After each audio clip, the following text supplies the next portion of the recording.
de mon tombeau et tu combles mon attente par le don d'un cœur nouveau. Maintenant, de joie en joie, mon sauveur me fait marcher, car la paix que Christ m'envoie, nul ne peut me l'arracher. Ah, c'est Jésus qui me donne et sa paix et son amour. À Jésus, je m'abandonne. Désormais et sans retour, à Jésus je m'abandonne, désormais et sans retour. Et de mon tombeau, et tu combles mon attente par le don d'un cœur nouveau. Maintenant, de joie en joie, mon sauveur me fait marcher, car la paix que Christ m'envoie, nul ne peut me l'arracher. Ah, c'est Jésus qui me donne et sa paix et son amour. À Jésus, je m'abandonne, désormais et sans retour. À Jésus, je m'abandonne, désormais et sans retour. Quelle joie quand on m'a dit nous allons à la maison du Seigneur. Bienvenue à toutes et à tous dans la maison de l'Éternel. Bienvenue à son repos, que vous soyez d'ici ou de passage. Que la grâce de notre Seigneur, l'amour de Dieu le Père et la communion du Saint-Esprit soient avec nous tous durant ce culte. Tenons-nous debout pour prier le Seigneur et ensuite chanter au cantique 45-10, page 691, c'est Alléluia les 3 strophes.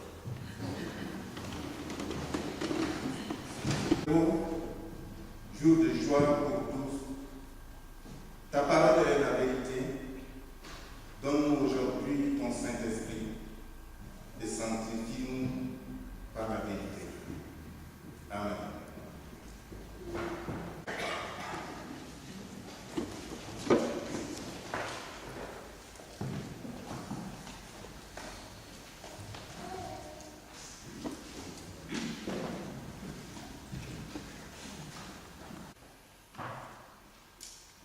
Pour celles et ceux qui ne me connaissent pas, je m'appelle Yogo Gomba Michelo, je suis originaire du Tchad et je vis ici à Vienne depuis 1994 et je suis citoyen viennois à part entière.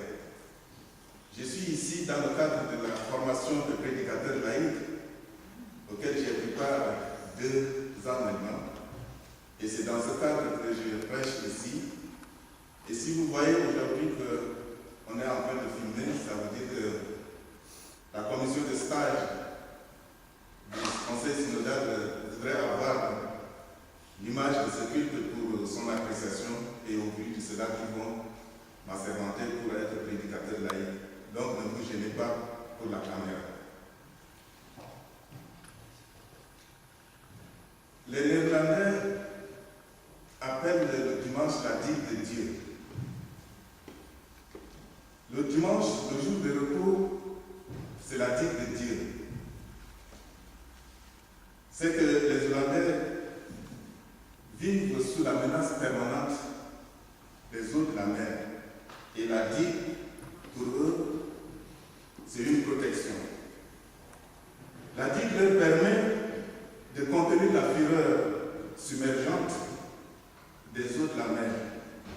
Elle les protège de la destruction. C'est exactement comme le dimanche nous protège, nous, chrétiens.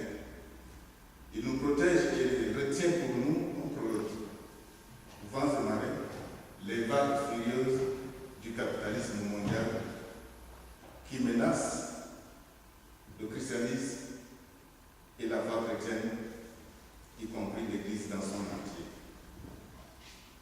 Chers frères et sœurs, il y a donc fuite dans cette digue. Notre rempart est en train de couler. Et aujourd'hui, nous sommes là, pris comme un lapin dans les phares d'une voiture au milieu de la chaussée.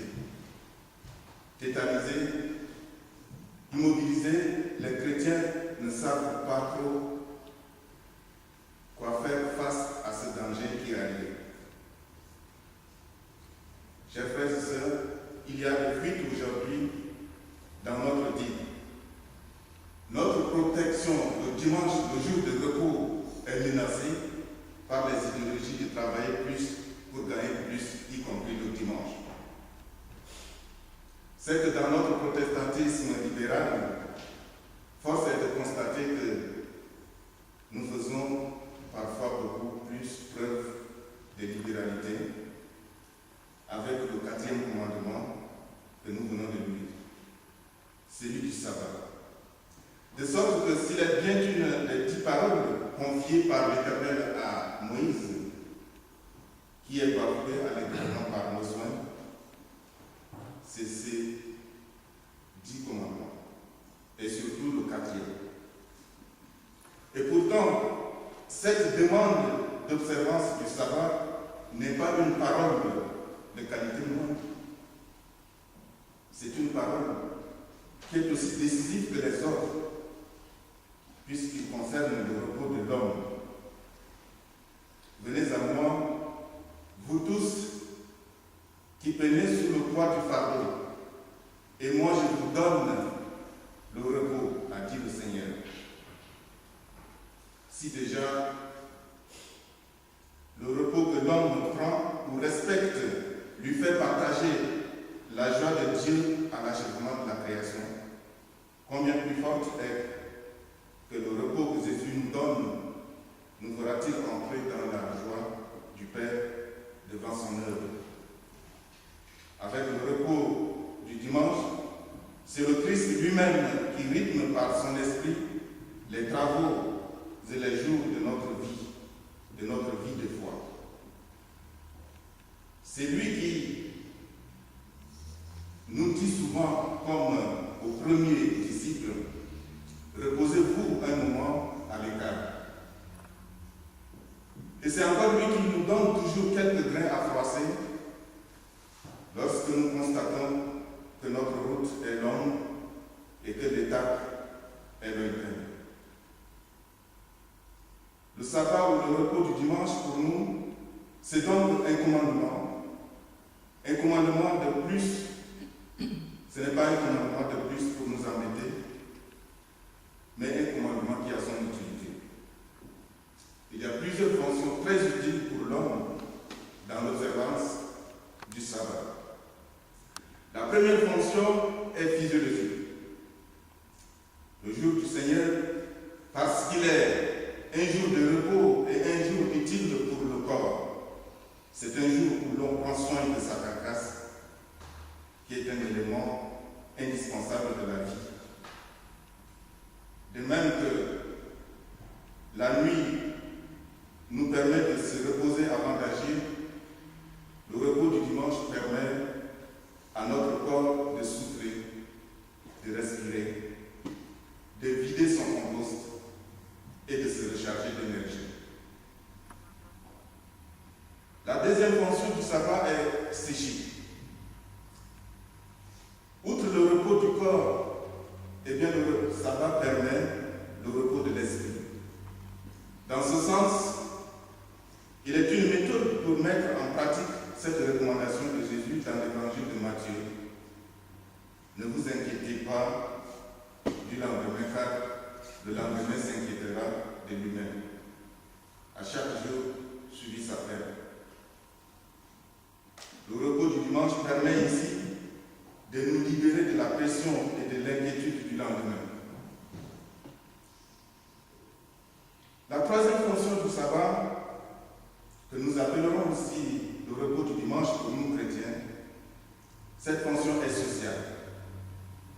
Oui, on peut comprendre que dans une société individualiste, à l'intérieur de laquelle chacun est censé avoir la possibilité de s'épanouir, dans cette société-là, le travail est la clé de voûte du système.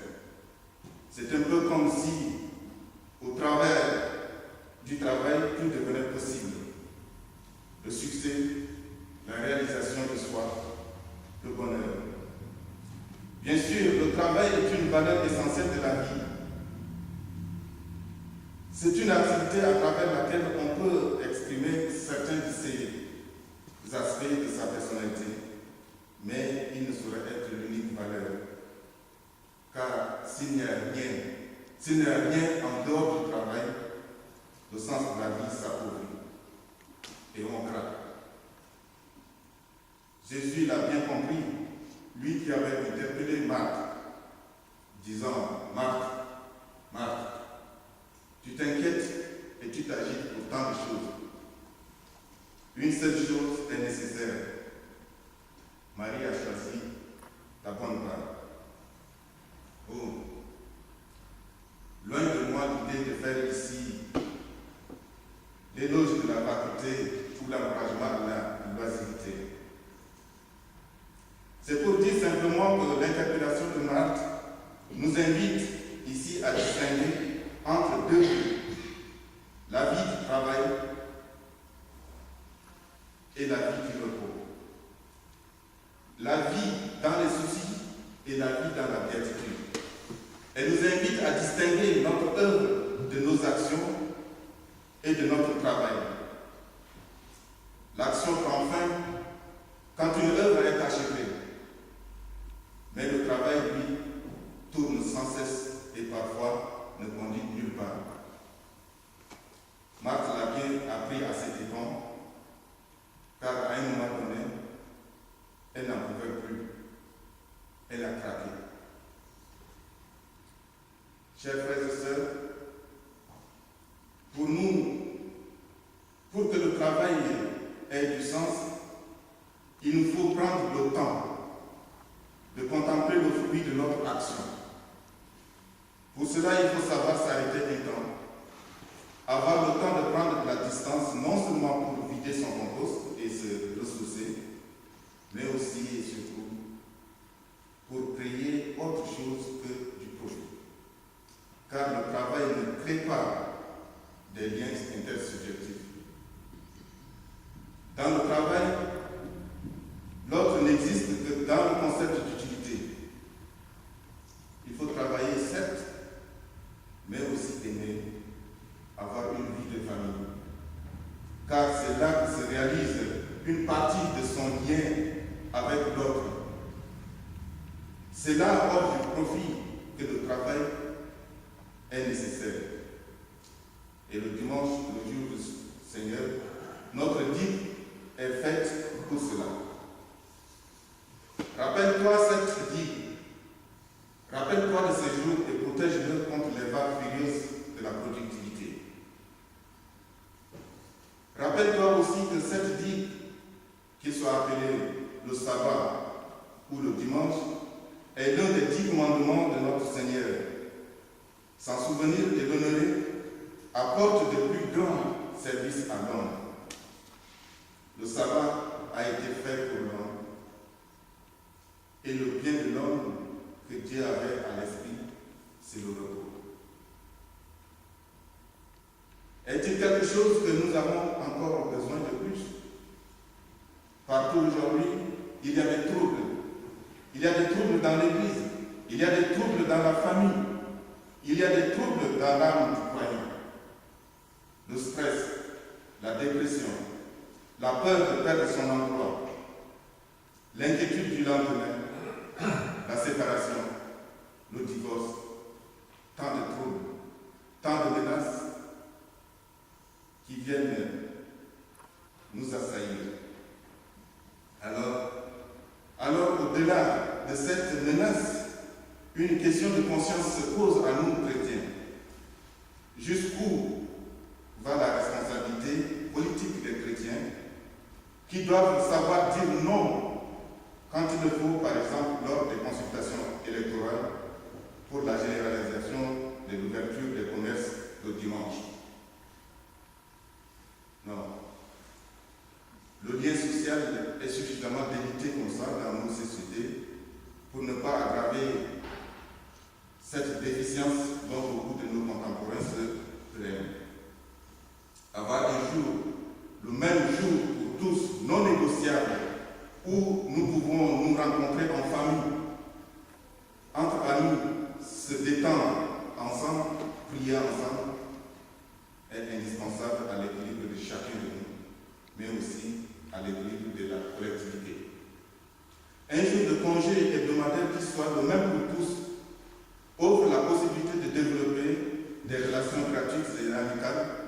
plus difficile justement à établir dans la vie professionnelle. Un tel jour permet de croiser les réseaux de relations comme nous le faisons en Église, comme cela se fait dans le milieu associatif. Un tel jour autorise des rendez-vous sociaux marqués par la gratuité. Rendez-vous sociaux qui agrandissent justement notre espace de vie. Bien sûr, les circonstances de la vie peuvent parfois empêcher les uns ou les autres de répondre au rendez-vous du Seigneur ces jours-là. Il peut arriver que mon âme tombe dans un puits ces jours-là. C'est clair que je dois le sortir de là. Mais si mon âme s'amuse à tomber dans un puits chaque dimanche, eh bien je dois agir. Soit je bouche le puits, soit je vends l'âme qui prend le malin plaisir de tomber chaque dimanche dans un puits. Car le dimanche, jour du Seigneur, doit rester un jour privilégié pour permettre d'aviver notre communion avec Dieu, les uns avec les autres et avec toute l'humanité. Voilà les fonctions pratiques, utiles et sociales du sabbat.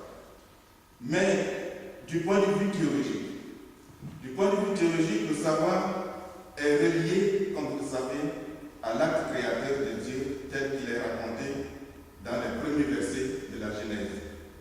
En ce sens, le sabbat, un jour de repos, nous situe dans un mouvement de création et participe à notre liberté. S'en souvenir, c'est souvenir de la manière dont il est dit que Dieu a créé le monde et c'est s'en inspirer pour notre vie personnelle. En soulignant l'action de Dieu qui précède ce septième jour, le sabbat pose que l'essentiel de la vie réside dans le fait de créer, d'agir en faveur du monde.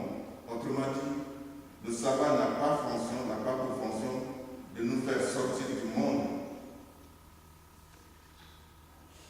de nous faire entrer dans un univers d'oisiveté, mais au contraire, de nous aider à réinvestir le travail en lui donnant un sens. Et aussi, j'aimerais évoquer ce matin un autre aspect théologique de ce passage que nous avons parfois du mal à mettre en application. Faire tout notre ouvrage. Voilà qui a de quoi nous faire réfléchir lorsque nous considérons notre travail comme une tâche sans fin. Cette perspective théologique nous invite à nous demander si, de fois, c'est bien notre travail que nous sommes en train de faire, ou bien celui de quelqu'un d'autre.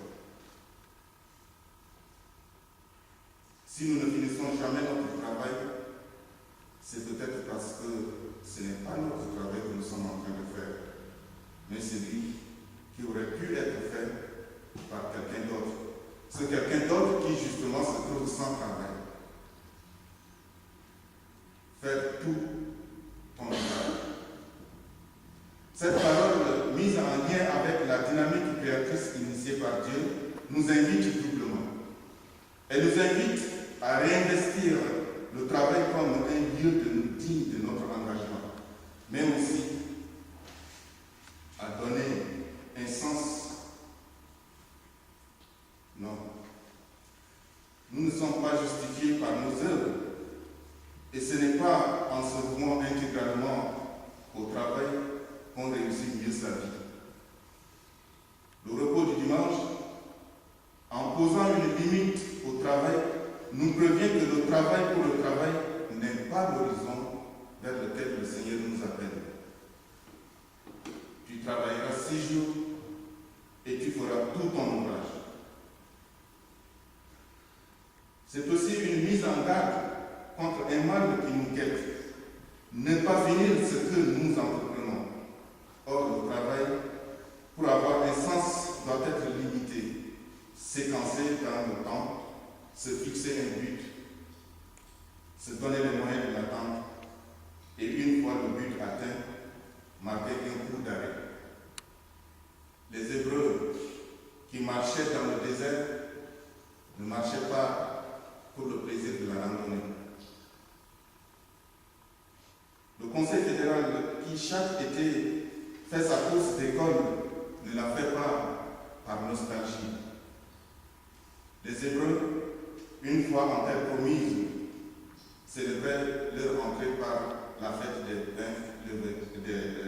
pains sans levain. Ils marquaient ici un coup d'arrêt au travail. Notre Conseil fédéral, arrivé au milieu d'une année toujours harassante, se retire loin de ces dossiers lourds et chauds pour se ressourcer. Lui aussi marque un repos, marque un temps arrêt.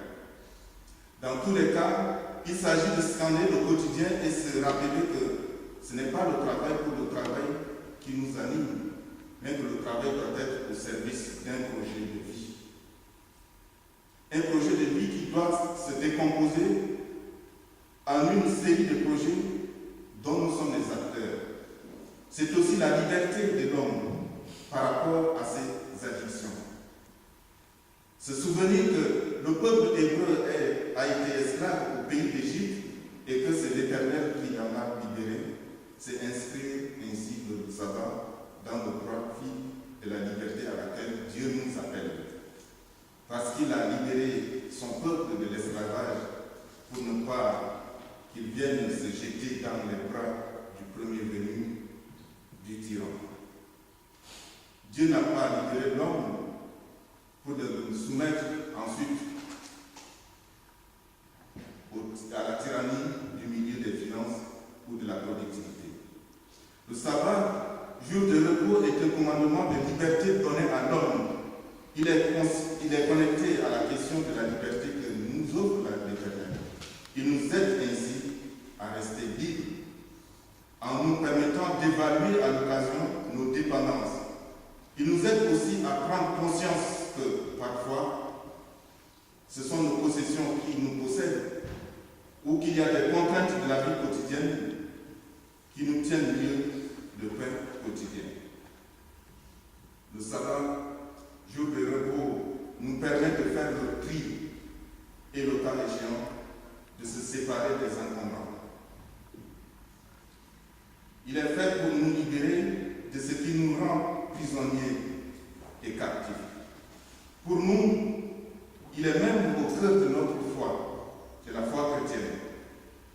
C'est un temps donné au Christ et qui n'est jamais un temps perdu, mais plutôt un temps gagné pour l'humanité profonde de nos relations et de notre vie. La relation de l'homme avec Dieu a besoin de ce temps de prière explicite, où le rapport devient un dialogue intense qui engage les aspects de la personne. Le dimanche pour nous, le jour du Seigneur est là pour nous rappeler cela. Pour nous rappeler cette vérité que le cosmos et l'histoire appartiennent à Dieu et que l'homme ne peut se consacrer à son œuvre de collaborateur du Créateur dans le monde sans prendre conscience de cette vérité-là. Voilà pourquoi, frères et sœurs, même dans le contexte difficile actuel, l'identité du dimanche, jour du Seigneur, notre vie, doit être sauvegardée et surtout profondément vécue. Le dimanche, le jour du Seigneur, notre vie, est pour nous la célébration de la présence vivante du ressuscité parmi nous. Il y a là un devoir de conscience de le protéger et d'organiser le repos dominical de manière telle qu'il nous soit possible de participer à l'Eucharistie, en nous abstenant notamment des travaux et des affaires incompatibles avec la sanctification du jour du Seigneur, avec la joie qui lui est propre et avec le corps et de l'esprit qui est nécessaire. Il est de notre devoir de veiller lors des consultations